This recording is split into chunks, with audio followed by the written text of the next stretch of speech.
Call this meeting to order. In the spirit of truth and reconciliation, we acknowledge the town of Edson is located on Treaty 6 territory, the traditional and ancestral lands of the Niqawak, Saulteaux, Siksika, Piikani, Kainai, Dene, Nakota Sioux, and the Atipisawak Métis nations. We honor the knowledge of this land, the elders and youth which gather here, and our ancestors who have gathered here for centuries. And before I take a motion for the agenda, I'd like to point out that members of council are wearing Jasper Strong shirts tonight.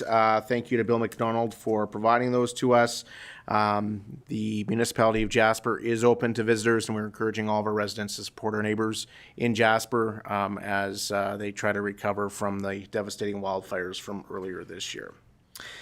With that, I will take a motion to adopt the agenda for the September 17th, 2020 regular council meeting with the addition of E1 delegation from the Edson Lions Club. Go ahead, Councillor Chouinard. I'll make the adoption with the addition of E1. Thank you very much. Any questions, comments, or concerns? Seeing none, all those in favor? That motion is carried. Can I get a motion that the minutes of the September 3rd, 2024 regular meeting of council be adopted as presented? Go ahead, Deputy Mayor Moore. I so move. Thank you. Any questions, comments, or concerns? Seeing none, all those in favor? And that motion is carried. We have no public hearings, but we do have a presentation tonight from the Edson Lions Club. Gentlemen, if you want to come on up and start your presentation.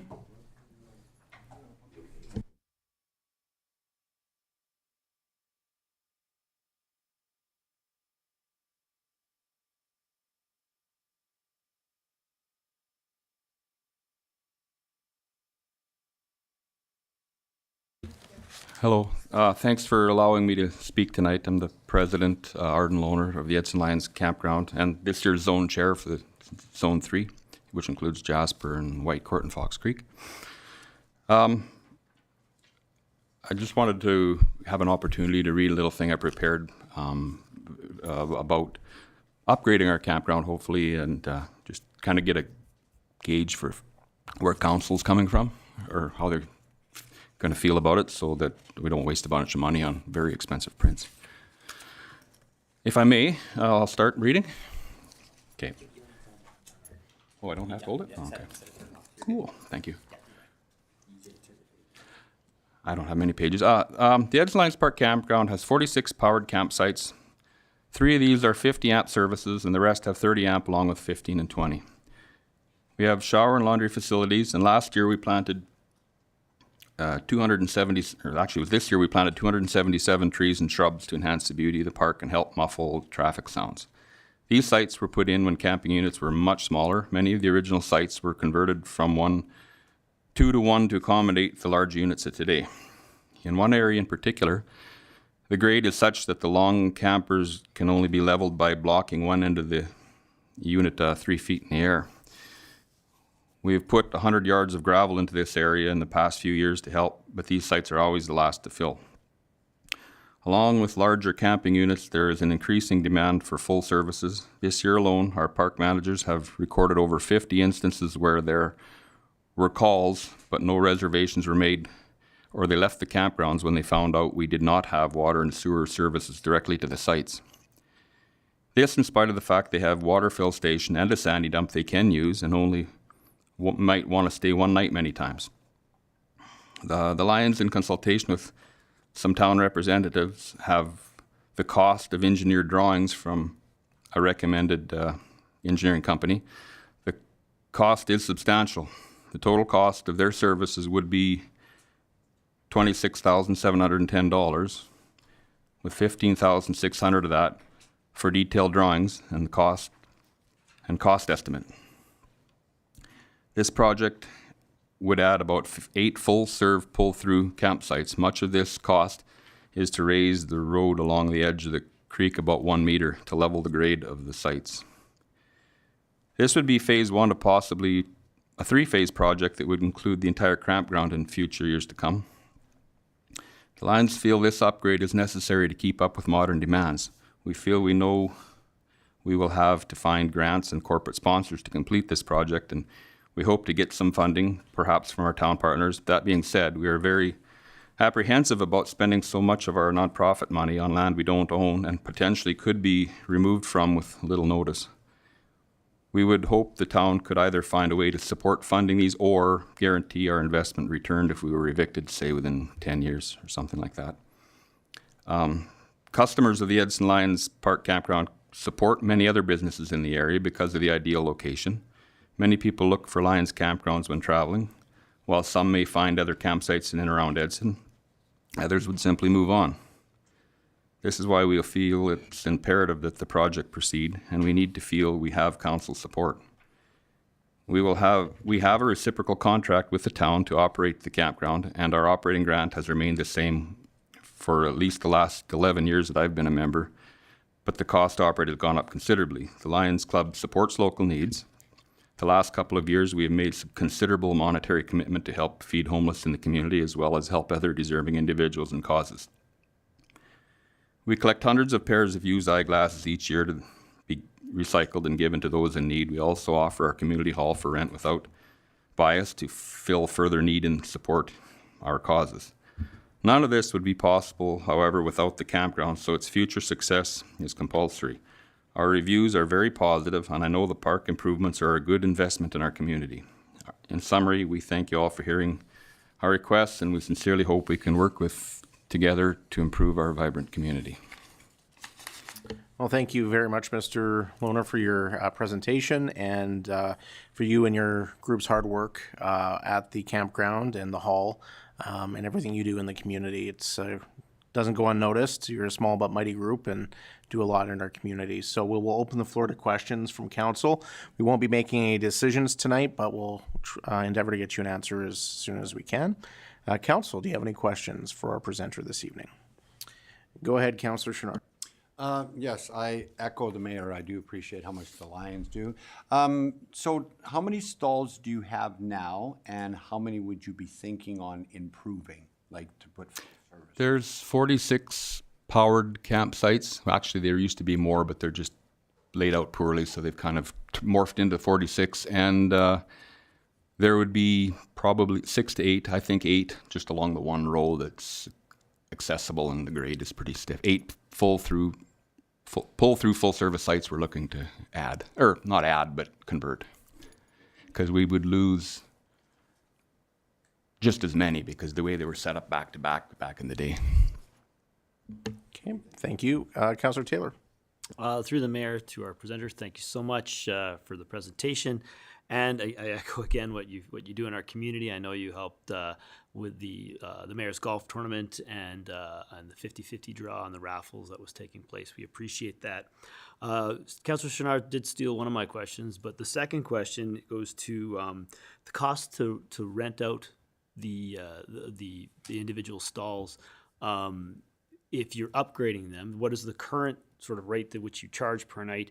And if you upgrade them, would you increase your costs? And in the pull through, what are you looking at? And is there opportunities for cost recovery in the future? You talked about perhaps loan payments or things like that in terms of cost recovery. So, yeah, we currently charge $35 a night. So the payback would, in that view, be slow. We had, I think, probably $45 a night for a full service. Our management has been keeping track. I think I maybe mentioned it that this year they just put a mark on the wall every time someone calls and and they're about 57 now that have drove away. That probably equates to a couple $1,000, but also the areas right now it's pretty much unusable, and once we got them developed, we could put more shrubbery and stuff in there and help beautify it. Councillor Chachka. Thanks. Through the chair to Mr. Lohner, I have to also echo all the great work that you guys do in the community. It's everything that you do, volunteering, you could be doing something else. So thank you for those commitments. I do have 2 questions. The first one is regarding grants. Do you know of specific grants that you're eligible for as a nonprofit operating a campground, or is it just kind of like a new venture you're trying to seek out and just kind of eventually would see what's available? At this point, it's a new venture. I'm not knowledgeable on the grants available.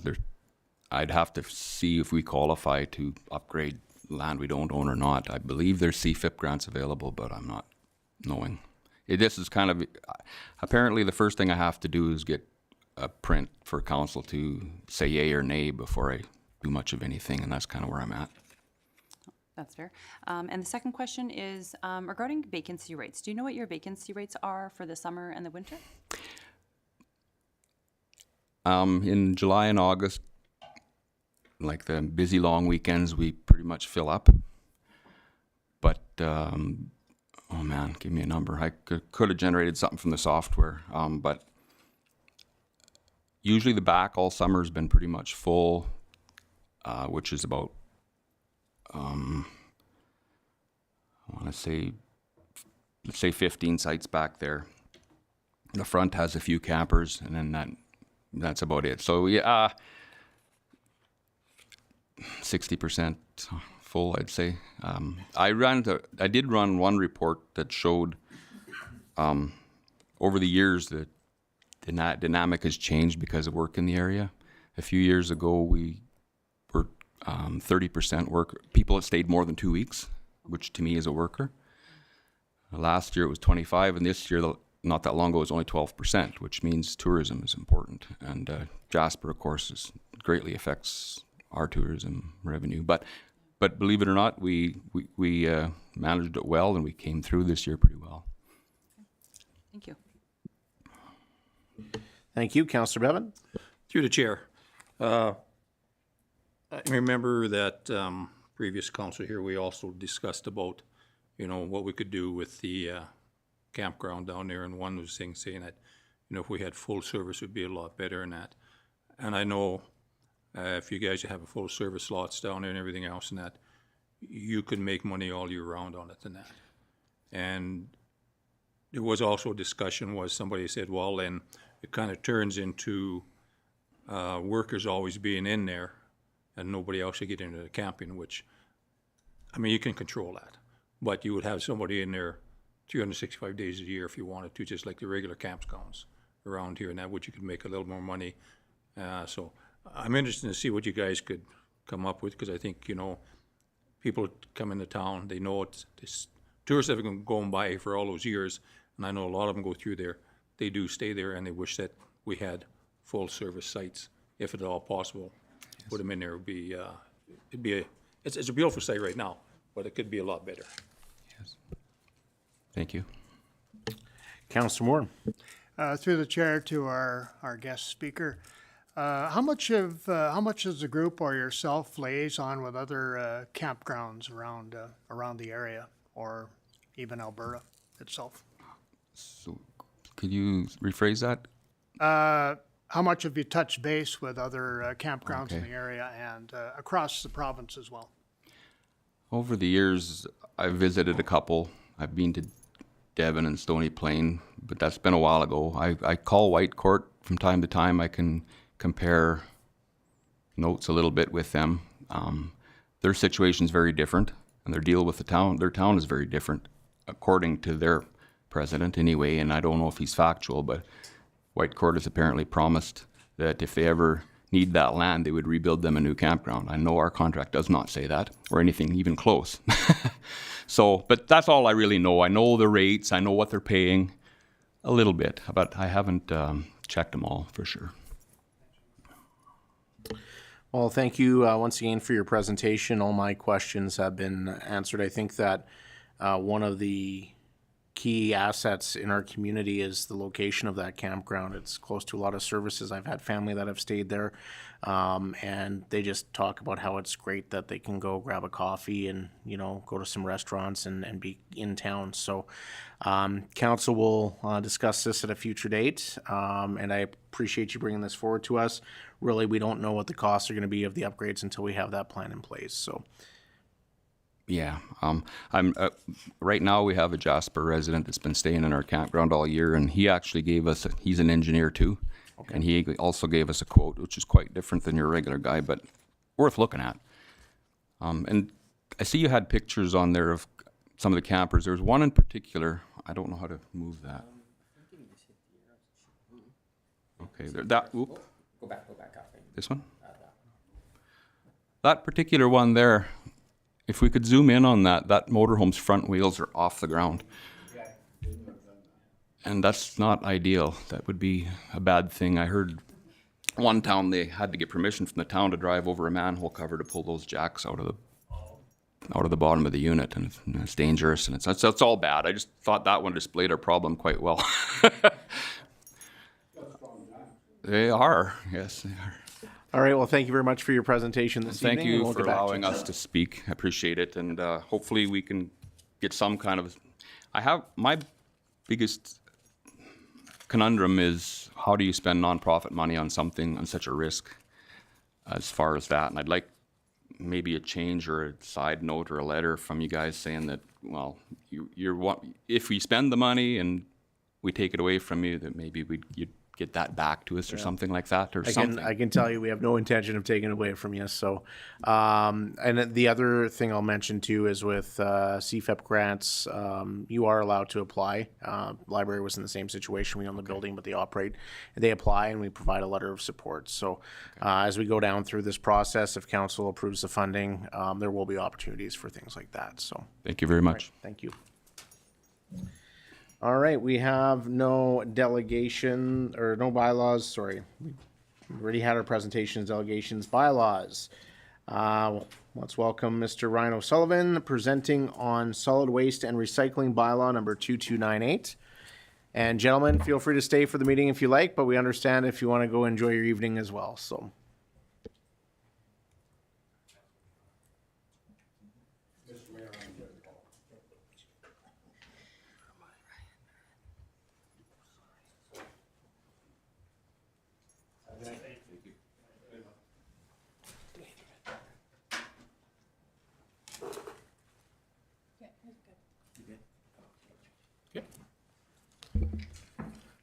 Good evening, Mayor and Council.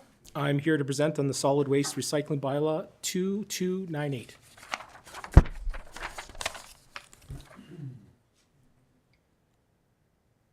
it going?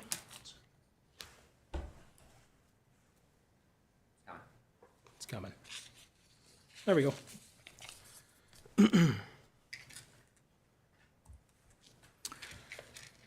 Feedback from March 12th, 2024 Committee of the Whole meeting. Request for an additional garbage cart was brought forward. A black garbage cart was the waste for section 5.2.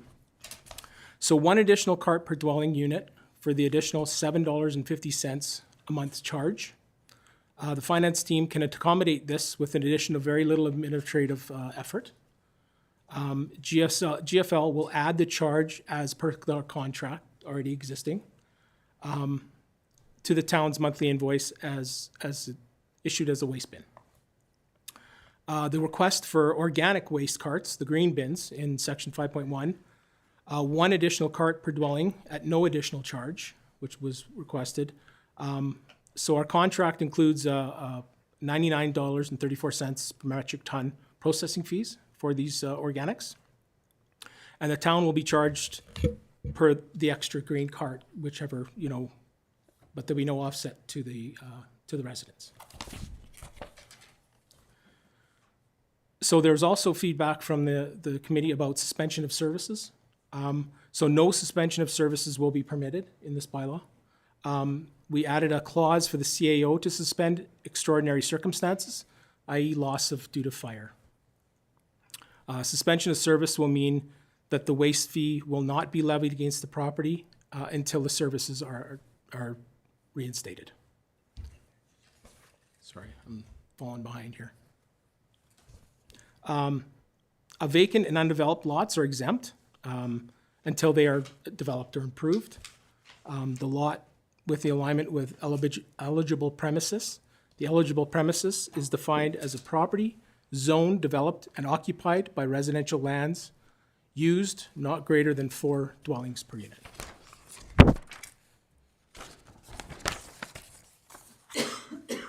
So our fee structure, fees for the eligible premises are charged per dwelling unit. So single detached dwelling, you get one garbage can at $18.61 per month. A fourplex, you get 4 times the $18. single dwelling with a secondary unit, you'd get 2. And a group home would be the single charge plus however many extra unit bins you wanted as requested. Schools and institutions, they're not covered under our current contract. They have their own contracts. This service is managed by organization and partners, the EDRS and service providers. So there is a damage replacement fee we pay. It's $100 per cart whenever one goes missing or whatever, and that's being taken on by the town.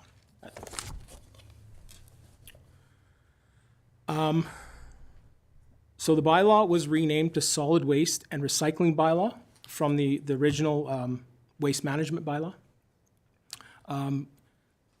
Given the potential for future curbside pickup of recyclables coming forward in 2025, this could be a possibility. We've added some extended producer responsibilities. We have to add some wording to accommodate this. We've added and refined some definitions for clarity. And fees for extra garbage the black carts will be effective as of January 1st, 2025. The recommended and additional garbage cart fee will be $7.50 to be added to the year-end review and update in the fees, rule, rates, and bylaw for 2025. So we'll go through and double check all these numbers. The fees are based on the 2025 cart rate charge as per our contract with the service provider. So we did enforcement as well. The first and second offenses categories have been replaced with a 1 fine of increased to $500. Sorry, I'm running behind again. These charges are based on review by our enforcement services. The system used by our officers will be automated and do not allow for multiple offense fine structure. So it's kind of, it automatically spits out the fine. The increase is also due to bylaw offenses not being prosecuted by the province. We have to do it ourselves. So for the town to prosecute and provide a prosecutor, this would be a cost onto the top of the town. So this helps offset some of that cost. So our recommendation is administration that gives council a first, second, and third reading of solid waste and recycling bylaw 2298. Any questions? Thank you, Mr. O'Sullivan, for your presentation. Council, do you have any questions regarding bylaw number 2298? Councillor Moore. Through the chair to Mr. O'Sullivan. What is the fine or if somebody steals one of those carts? I do not know the fine right now. I'd have to get back to you on that. Okay. Yeah. Thanks very much. Mr. Mayor, if I could, I don't think there is a fine for stealing a cart. Basically, if a cart goes missing, it needs to be replaced. So the resident would have to contact GFL to replace a cart. So I don't think there's a fine specifically for doing I don't know that. if there's an actual fine placed. I'm not even sure is that been reported to us? I don't even know. I think that the individual will be charged with theft if they were found, right? Councillor Taylor. Through the mayor to Mr. O'Sullivan, just talking about the non-compliance fine, the 300 to 500, and I just have a question, and then perhaps based on the answer, maybe a follow-up comment or question as well. So what would constitute, I read the bylaw, what would constitute a fine? Would it be putting the wrong waste in the organics bin or not having it out correctly? What would constitute getting that $500 fine? Through the chair to Councillor Taylor, I believe at this stage it's going to be, you are correct, putting the wrong contents in the waste, leaving the waste bin out for days, weeks at a time on the curb, items like that. Okay. So this is, I guess, more of a follow-up. I'm not opposed to increasing the fine to $500. Based on the rationale, yes, it's something we would have to take in an in-house prosecutor and pick up, and we're dealing with all that in-house. And I guess maybe I compare it, and maybe I need some consultation on this. When I look at the Traffic Safety Act, do we also administer that ourselves in terms of that. And the reason why I ask is because the fines listed in the Traffic Safety Act are like $100. They're anywhere between $75 to $250 for like, it's like $100 for parking across a crosswalk or in a disabled zone, and we're charging $500 for putting the wrong waste in your compost bin. It's a little bit unbalanced. And I'm trying not to go down the route of we're talking about the Traffic Safety Act, but if this is $500, then we may have to look at, and I look at Mr. Wagstaff perhaps, looking at the Traffic Safety Act. Again, like that depends if we're dealing with those things in-house or are we going elsewhere with that. Even then, I would say like $100 for parking across a crosswalk as opposed to, not having the bin out correctly or weeks at a time. It's a pretty drastic difference. So I'll hand things over to Mr. Eric Christensen, who's our enforcement manager, who can Thank you. probably Try best not to go answer down- your question regarding the provincial Traffic Safety Act. Sorry. Thank you. Through the mayor to Councillor Taylor. So the reason why traffic safety can also be, in most cases, dealt with under the provincial. So if it was across the sidewalk, then they would go through a provincial. The bylaws are put in place for bylaw officers. If we didn't have peace officers on, they would also fall under having to get our own prosecution. So they need to be reviewed as well. We don't try to use the traffic bylaw unless we can't use the provincial Traffic Safety Act.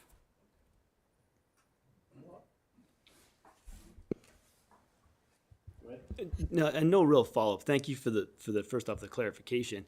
Again, it's just according to our bylaw, just an imbalance, right? In terms of, again, a $500 fine as opposed to a $100 fine. I would say parking across a crosswalk is far more severe when you look at things. And again, that may be something, again, I'm trying not to go down that route in this motion today, but something we may want to bring back. We did update that in April of 2023, but those fines maybe need to be increased to be compliant with, or like look at the same as this fine that we're looking at, the $500 fine. So they kind of make sense. So those are just my comments in terms of a future something to bring back to council. So, thank you. Thank you, Councillor Taylor. Any other questions or comments? Just through to administration, and I don't know if this would be for Mr. O'Sullivan or Mr. Christensen, but we don't just go out there and start ticketing people. I imagine we try to do some proactive education.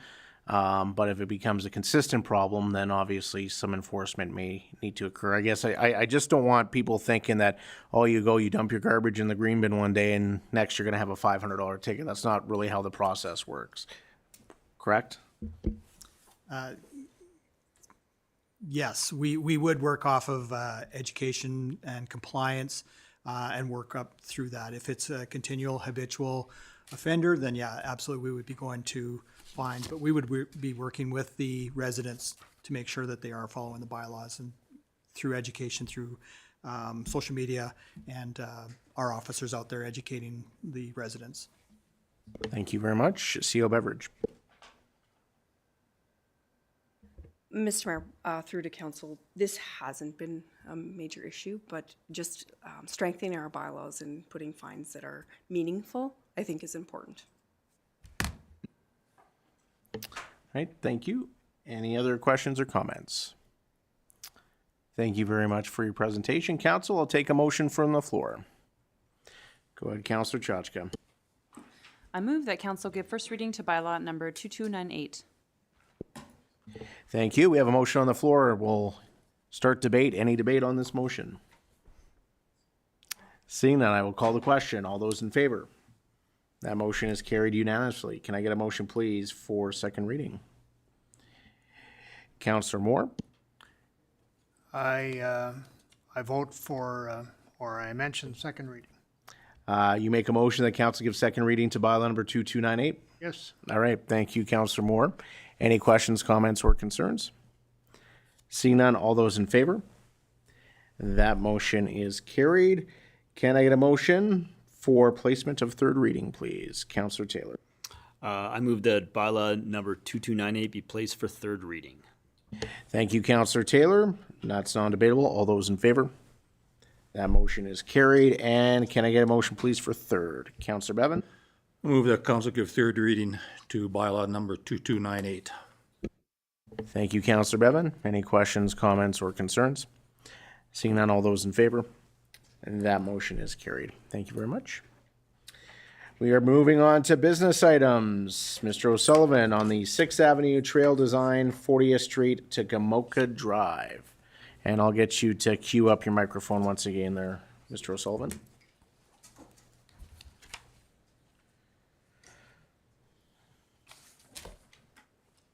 Good. Well, thank you for having me back again. It's my pleasure to present the solid, or no, that's the wrong one. 6th Avenue from Vision Park to Edson Healthcare Center, multi-use pathway.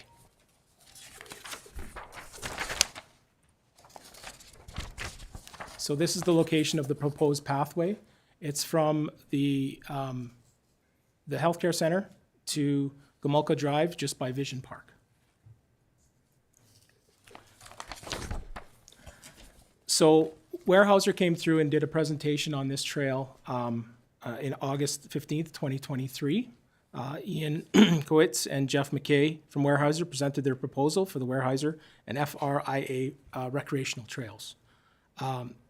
Their proposal was 6.2 kilometers of new trail being built at Wilmore Park Bike Park, which is almost complete, and a small 0.6 kilometer segment connecting 6th Ave to 40th Street to Glamecki Drive in Edson. The new trail is 0.6 of a kilometer. It'll be FRIA funding, so approximately they said about $126,000 they'll be pitching in. But the town of Edson will do the procurement and management and the construction of the trail. This is confirmed by Weyerhaeuser representatives for the grants funds and can be used in the 2025, as they have also made aware of the design potential for the 2025.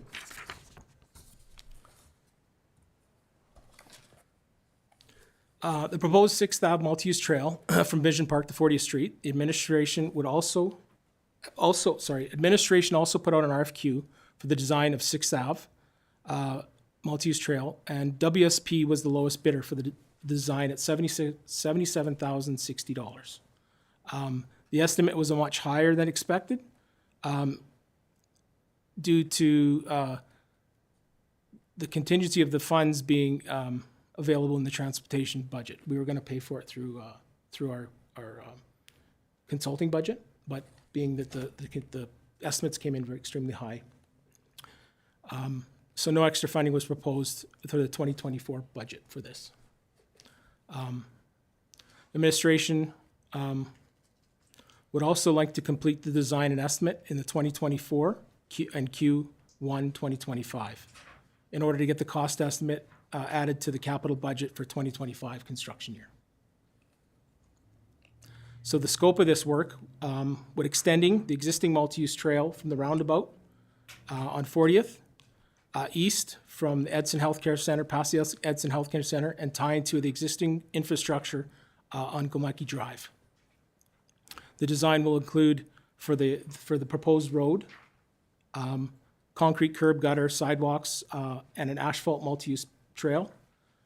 It will also include the future sanitary alignment and storm alignment, and any entrances or accesses required for the future roadway. From this design, tender documents and construction services will be provided to the town for the 2025 construction of the asphalt pathway only. So we'll have the future design of the roadway, so we don't ever have to come back and redesign or wipe out the road, the asphalt pathway to build the road. The pathway will be constructed in means so that it could eventually incorporate in the construction of the future roadway.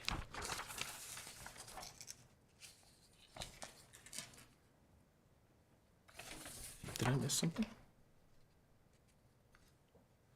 My apologies, I gotta go back.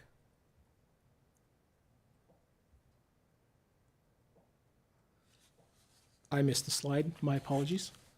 The stormwater sewer condition assessment, which we put out in November 2023, It was, we have an operating budget for $300,000. An RFQ was put out for this. And McElhaney was the winning bid at $88,534, including tax, which is leaving the $211,466 remaining in the approved budget for this. This is why I missed this slide, and my apologies. So administration is recommending allocating $80,000 from the sewer condition assessment student to pay for the 6th Ave multi-use trail design. Thank you. Do you have any questions? Thank you, Mr. O'Sullivan. Council, do you have any questions regarding this? Go ahead, Councillor Chenard. Through the mayor to Mr. Sullivan. So I'm just understanding this. It's $80,000 to design something worth $126,000. Am I missing something?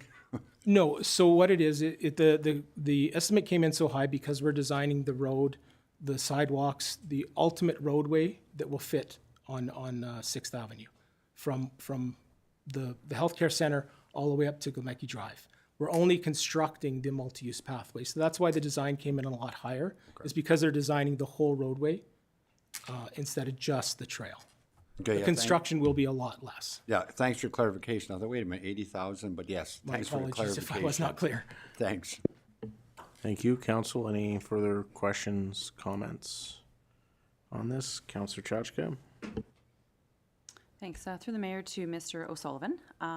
First, I'll make a comment. I was talking to a neighbor about this, and he was so excited. He works at Weyerhaeuser, and he rides his bike, and he says it's a little boggy there, and he is over the moon about a trail.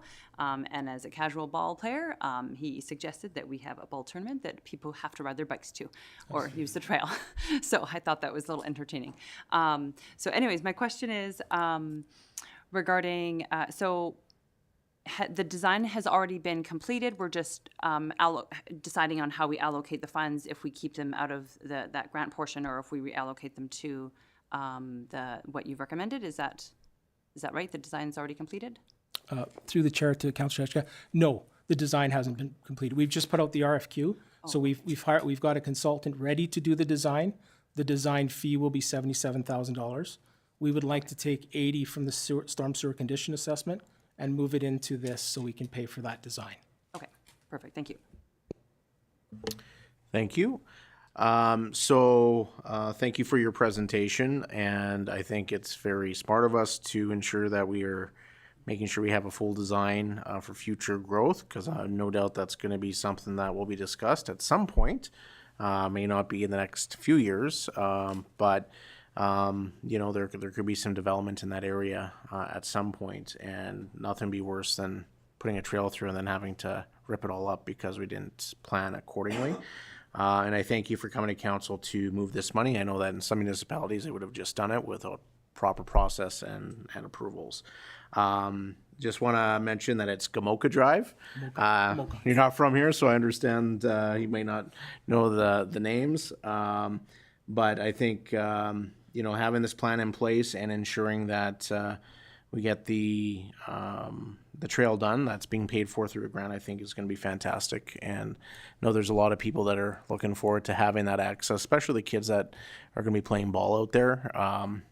Right now, they have to get a ride to Vision Park, and having a trail through there will be spectacular. So thank you very much for that. I'll take a motion. Go ahead, Councillor Chenard. I'll make the motion. And what would that motion be? That council approved the reallocation of $80,000 budget storm sewer condition assessment funding from 6th Avenue multi-use trail design. Thank you very much. Any questions, comments, or concerns? Seeing none, all those in favor? That motion is carried. Thank you very much. Next up, Mr. Chris Chapates on the Municipal Internship Program 2025 Administrator Stream. And I think this is your first presentation to us, if I'm not mistaken. It is, Mr. Mayor, and I've got my daughters watching, so no pressure on me at all. No pressure. Let's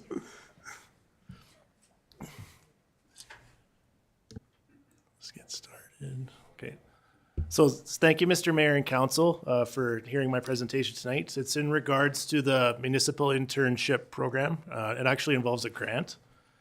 So I'll give you a little bit of a background. So the municipal internship program is actually one of Canada's longest running internships. It provides new graduates a chance to experience what life's like in municipal government. My understanding is the town of Edson actually participated in this program in the past, not last year, but possibly the year before. So just so everyone's aware, the municipal internship program provides up to $60,000 in grant funding. So $53,000 for intern compensation and about $7,000 for recruitment-related expenses.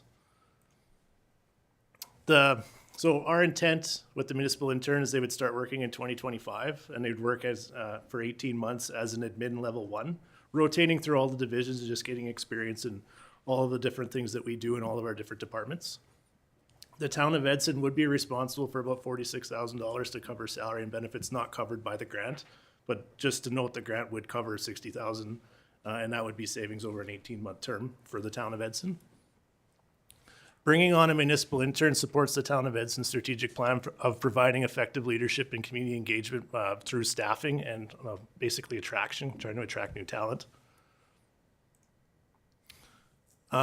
The town of Edson, the intern, would be provided the opportunity to train and experience in a various different tasks, such as management meetings, coming to council, developing and reviewing bylaws, supporting the municipality's communication with the community and stakeholders, leading and managing projects, and participating in job shadowing activities.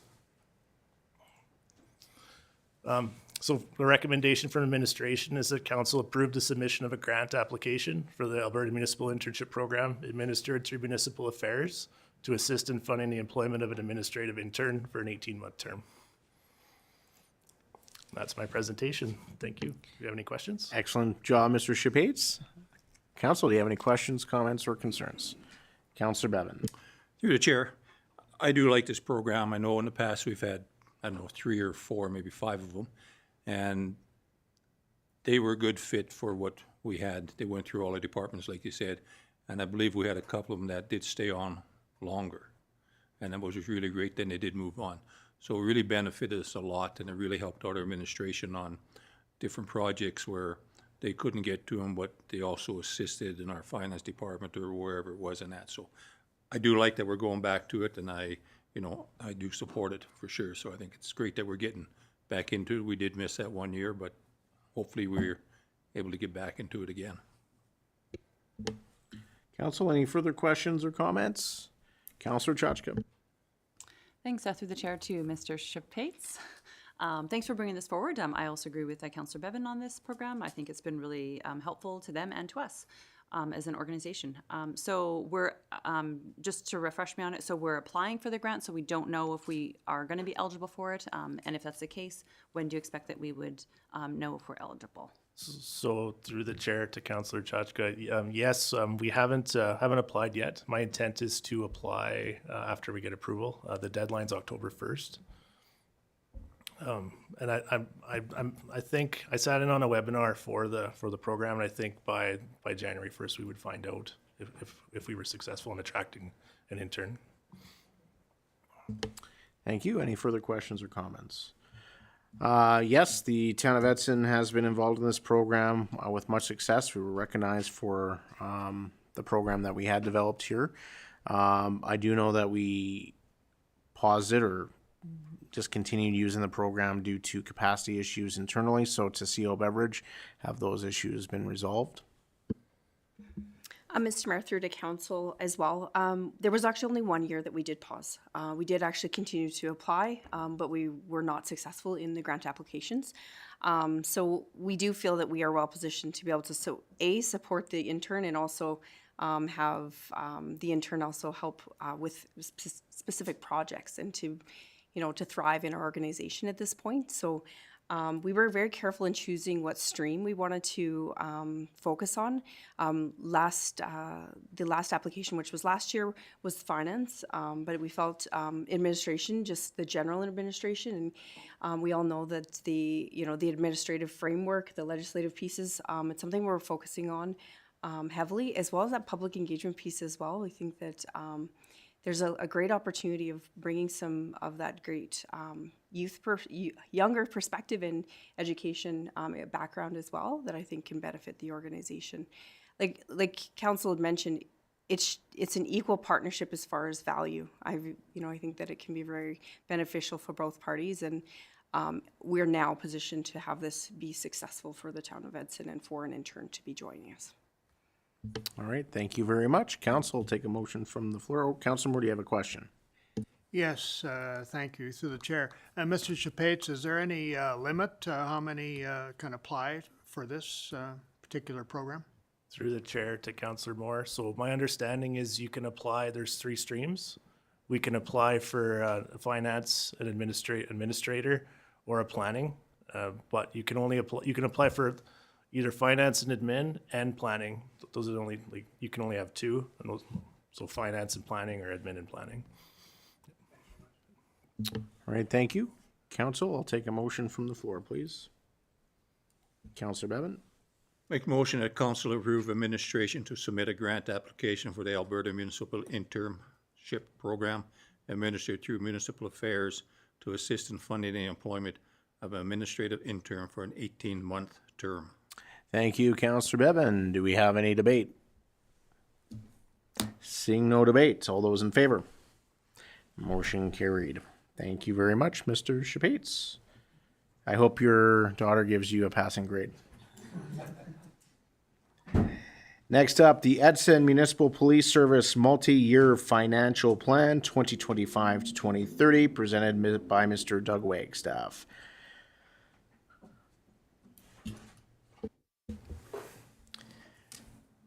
Thank you, Mr. Mayor. Just take a moment here and I'm going to start the PowerPoint.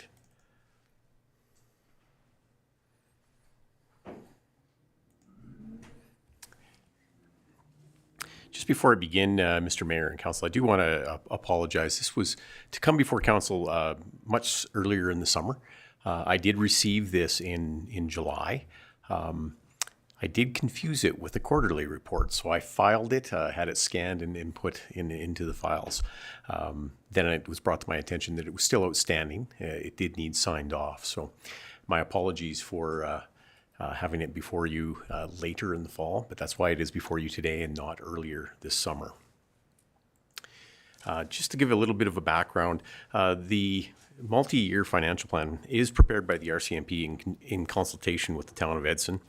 It is required as part of our agreement with the Municipal Police Service Agreement, and that helps effective management of the expenses, including operations, personnel, and infrastructure needs that are anticipated to provide service to the town of Edson.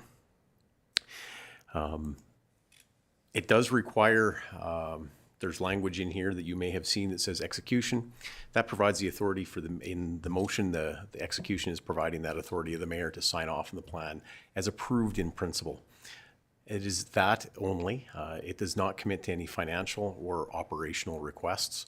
It is a forecasting plan. And all financial approvals for policing are part of the town's annual budget process. And with that, the recommendation is in two motions. The first is intended to provide the mayor that authority to sign off on behalf of council for the 2025 to 2030 multi-year financial plan. And then the second motion is authorizing that further deliberation with regards to the policing budget would be in the regular budget process. Thank you, Mr. Wagstaff. Council, any questions? Councillor Taylor. Yeah, through the mayor to Mr. Wagstaff. Just with regards to the second motion, I guess that refers to within the report, they talk about additions to staffing and additions to equipment. And those things, are put in the report more as requests, or are they mandatory? And then that is left, or the request to council that's for our prerogative as to whether to add or not add. Because I assume there at times there are requests and there are things that will become mandatory that we sort of have to approve, as it were. You're comment in the middle, through the mayor to Councillor Taylor, your comment in the middle is correct. These are requests, and not even formal requests, they're projections out, but it is still up to the prerogative of council within the budgeting process to approve the funding to make that a reality or to choose other routes. And go ahead. Just for clarification, our costs are associated to the number of members that we have. The RCMP have plans for equipment, that sort of thing, and that is dispersed on a per member allocation. If council chooses that they do not want to spend X amount of dollars, you're talking about a service level decrease, i.e. a reduction in the amount of members.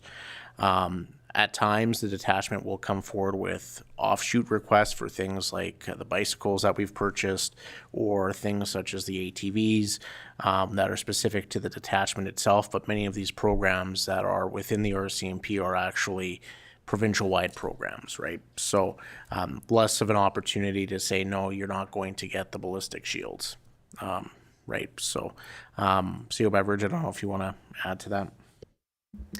Mr. Mayor, through to council, I just wanted to supplement.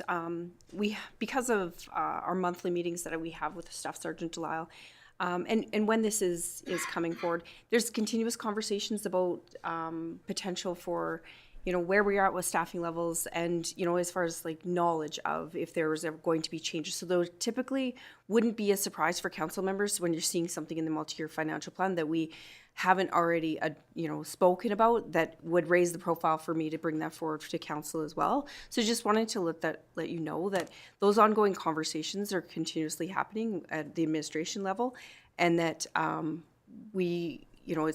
think that's pretty key as far as our relationship that goes with our staff sergeant. That there's nothing typically, in this that is blindsided us, or there's often information that's shared with the higher levels of the RCMP as well that's also communicated. So just wanted to bring that to your attention. Does that answer your question, Councillor Taylor? Thank you. Any further questions or comments? All right, I will take a motion for the floor, please. Councillor Taylor. I move the council authorize the execution of the attached Edson RCMP multi-year financial plan, April 1st to 2025 to March 31st, 2030. Thank you. Any debate on this? Seeing none, all those in favor? That motion's carried. Can I get a motion, please, on the second item? Councillor Chachka. I move that council refer the Edson RCMP level of service to 2025 budget meetings for further deliberations. Thank you. Any further questions, comments, or concerns? Seeing none, all those in favor? That motion is carried. Thank you. Thank you, Mr. Wagstaff. Council committee reports. We are going back to September the 4th. And I will actually start today. On September 10th. Attended the committee of the whole meeting on the 11th. Joined members of council here to present the Edson Public Library with a check of $25,714.61. Money raised from the golf tournament. And once again, I want to say a big thank you to all the sponsors and participants that made that happen. That was a record-breaking amount for the golf tournament. Over the last 3 years, we have contributed about $70,000 to local charities in our communities. So, and I understand from some of the companies that attended, they told me that they have waiting lists of employees that want to participate. So it was great, and a lot of return golfers for that. No. September 12th, the budget open house at the Leisure Center. It was interesting feedback from the people that did come and participate.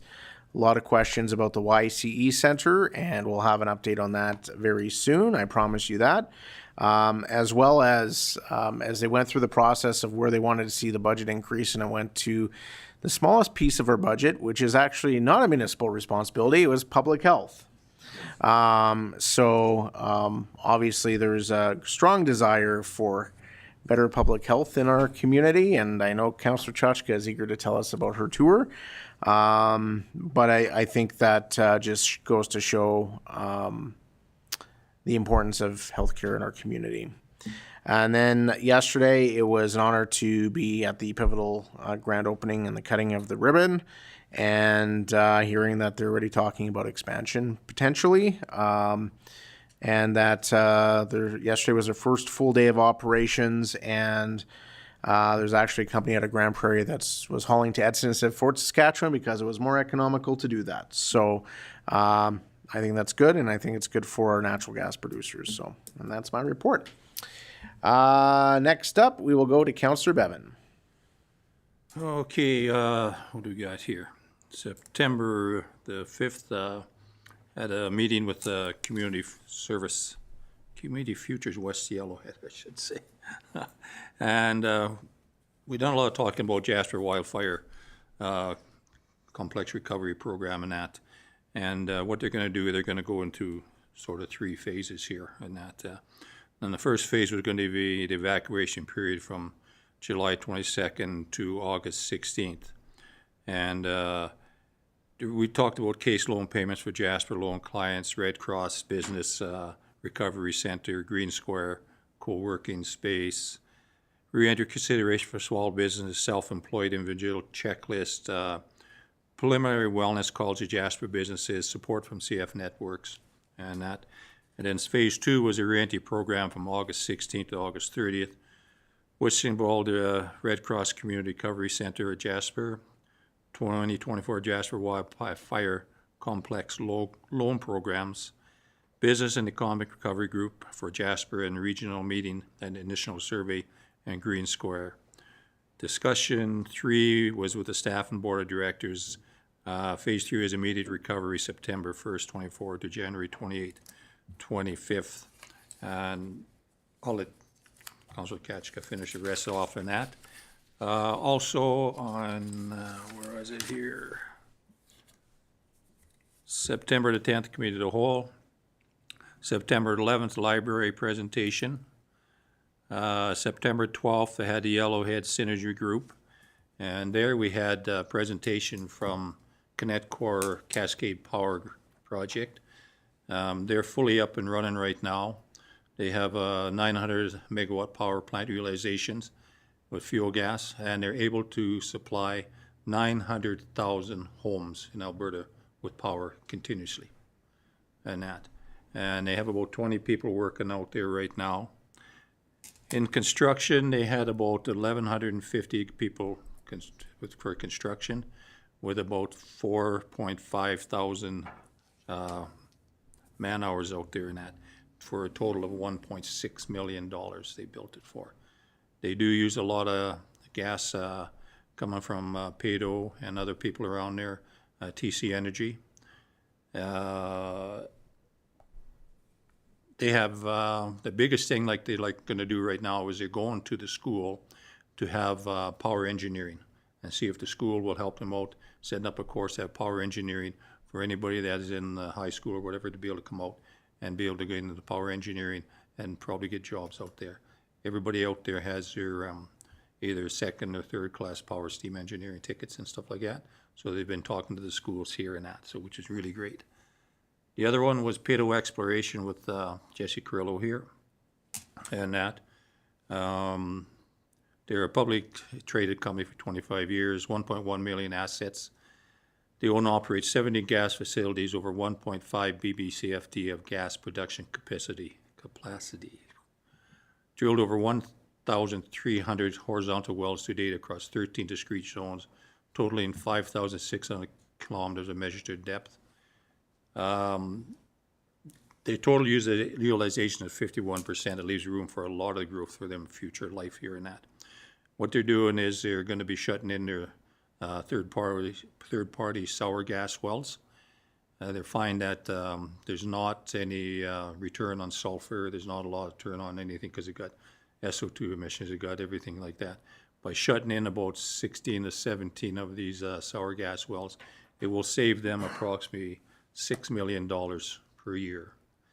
And out at the plant there, it's an aging infrastructure that was built in 1964, I believe. and that. So there's a lot of concerns out there with high GHG emissions, risk management, unplanned maintenance and stuff like that. So they are gonna be drilling wells in the area here and that. Canadian Natural is doing some wells too and stuff like that. Other than that, that is my report. One Pivotal. Okay. Thank you, Councillor Bevan. Councillor Chouinard.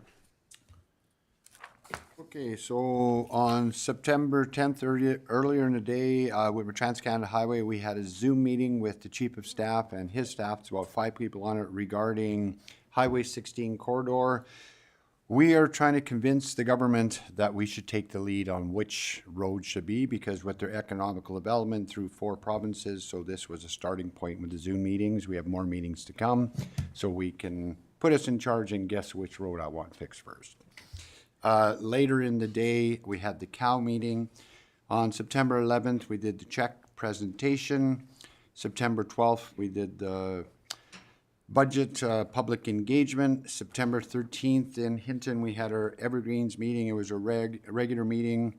We discussed different issues with food and etc.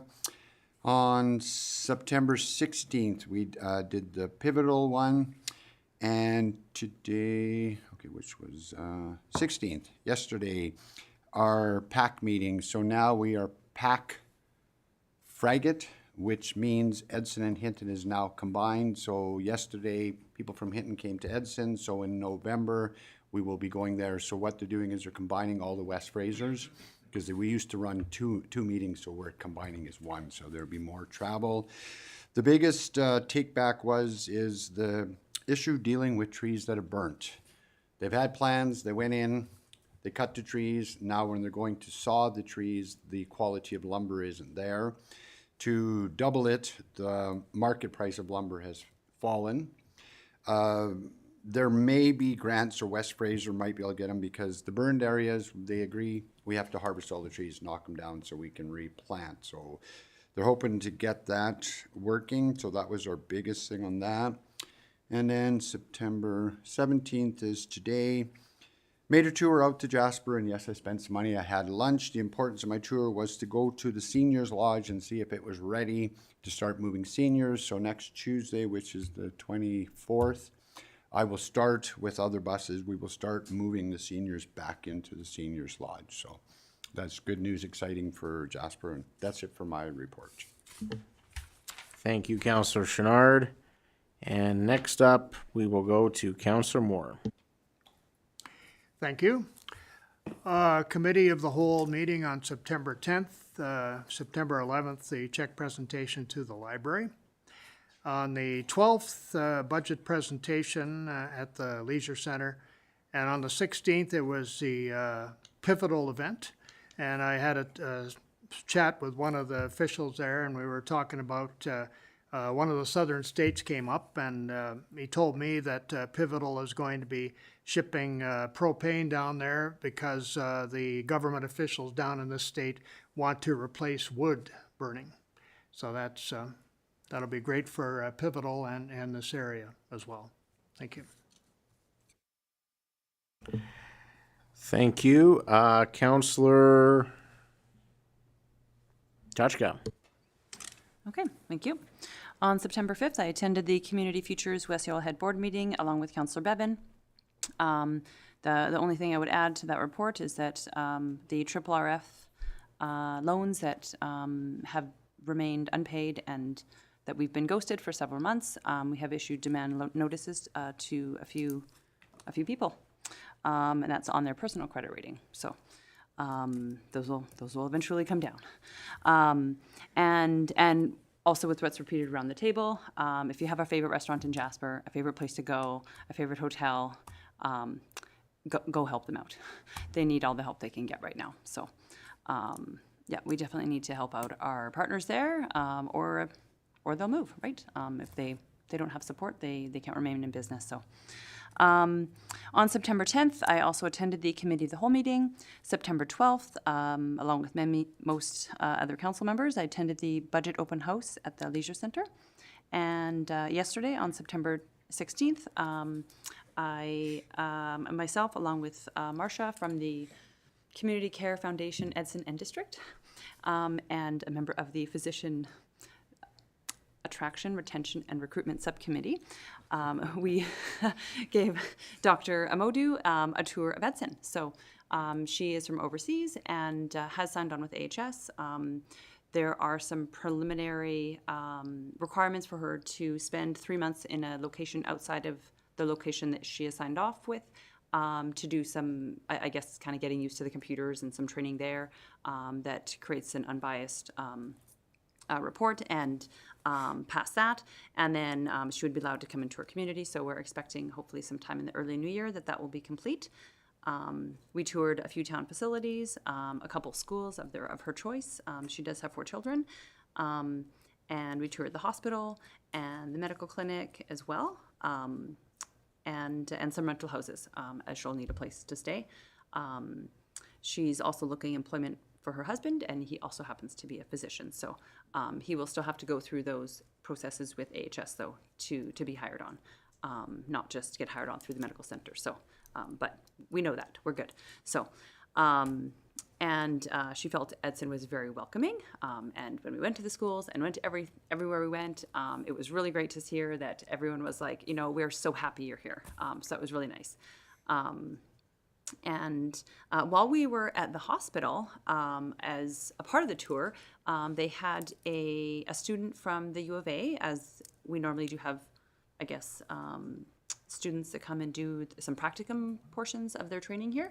And she was asking me about a community project. So she is looking for some feedback on that. I did get her contact information and reached out to her earlier today. And maybe if there's a way that we can find something that she enjoys about Edson to incorporate that with the community project. And of course, gently hound her to recruit her as well down the road. And she also has another friend that was at the medical center as well. So there's 2 of them here right now. Which was great to have that contact as well. When we were at the medical center, one of the doctors has created a list of all the recent medical students that have been training in Edson. So perhaps that is something that we can, talk to them about and, make contact with them to kind of see if there's anything else we can do to provide tours for them as well. So that is my report. Thank you, Councillor Chushka, and thank you for taking your entire day yesterday to do that. And you made a good point that Edson is a training hospital, so we see a lot of students roll through here. So very exciting, and look forward to more doctors. Councillor Taylor. On September 9th, I attended a finance committee meeting for the Edson District Library Board, where we looked through our budget, which will be coming to our library board tomorrow night for approval. Just a few side notes as well with just a library update. Special thanks to CN for their generous $10,000 donation, which was very recent, and included with that, as well as the Mayor's Golf Tournament and all the donations they have raised an incredible $194,000 for their furnishings, and they continue to pluck away at that. So on September 11th, I did attend the check presentation for the Mayor's Golf Tournament. September 10th, I attended a committee of the whole. September 12th, I attended the budget engagement session, had some good discussions with a lot of residents, and just want to plug that we'll do another budget engagement session on Thursday down at the Downtown Art Walk. So come down and get some pulled pork and have a conversation with us about the budget. And yesterday, on September 16th, I attended the Homelessness Task Force, where we spoke about the ongoing hunt for an executive director and sort of making our plan moving forward as to what the group wants to focus on. And that is my report. Thank you, Councillor Taylor. We have no information. I don't remember if I said pivotal. You're good. No information items, no notices of motion, no closed session, no business arising from the closed session. Adjourned.